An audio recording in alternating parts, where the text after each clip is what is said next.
Alright, SoundQubed has finally come out with a fully composite cone. You know, the same cone as DD. Here you go, picture up right here.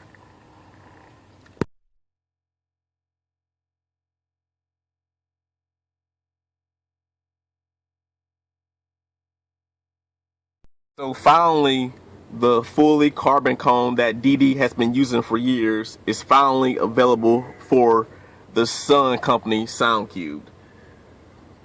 But I'm kind of hesitant to get those fully composite cones. I'm going to tell you why. These subs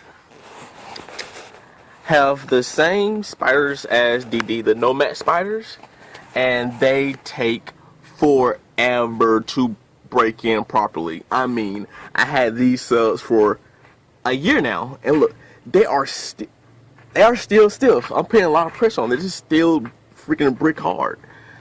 And you know I love the lows. These subs hit lows like no problem, you know, brand new. But as they break in, they get even lower. But the problem is they take forever to break in, which is not bad. It means that the spider is going to keep the sub very linear for a very long time. But it's kind of a double-edged sword because the spider is very good, but it's freaking just take a long time to break in. I kind of wish they use spiders that's not as good as the spiders they currently using, because you know these spiders are like one of the best in the business, but they take freaking forever to break in. Goodness gracious. So in other words, I want to get the fully composite cones, I really do, but I don't know if I have the patience to like go through a full proper break-in with these, man. I mean, I don't know. I'm really stuck. So in other news, I'm going to get a second amp. I know I wasn't going to get a second amp at first after, you know, that deal didn't go through like I wanted to because the dude never responded. As you know, this amp is at 1 ohm. It's rated 2500 at 2 ohms.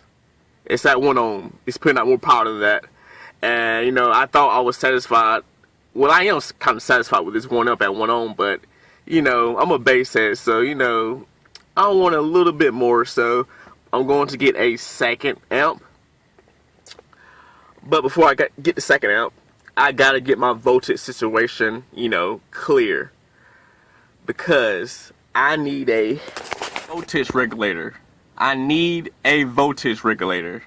Because my factory, you know, voltage regulator charges low. Like the maximum charge, like when it's first crunk up, is like 14.2 max. That's the max.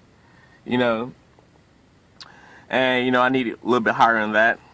So I'm going to get a Metman voltage regulator for my Metman 240 alternator.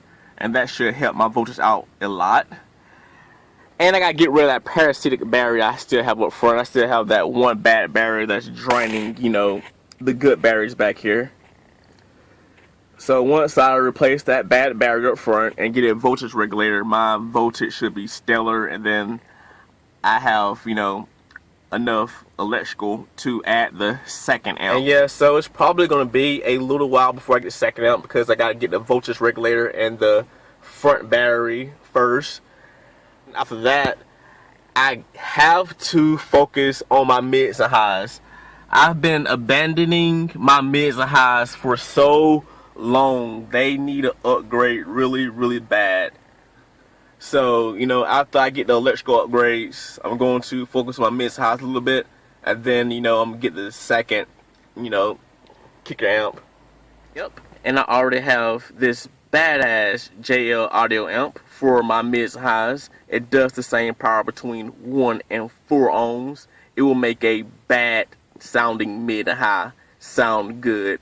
I mean, crystal clean sound. Alright, this is the last time you will see the amp guts open like this. I'm going to add the fans on the amp this weekend. I meant to do it last weekend but got too busy. And then when I get the second amp, I'm going to do the same thing with the second amp. Even though I'm going to have both amps at 2 ohms, I'm still going to do the same thing to the other amps because the factory cooling on this amp kind of sucks. You know, that's part of the reason I think most people can't run that 1 ohm, because the factory cooling on this amp is not the best.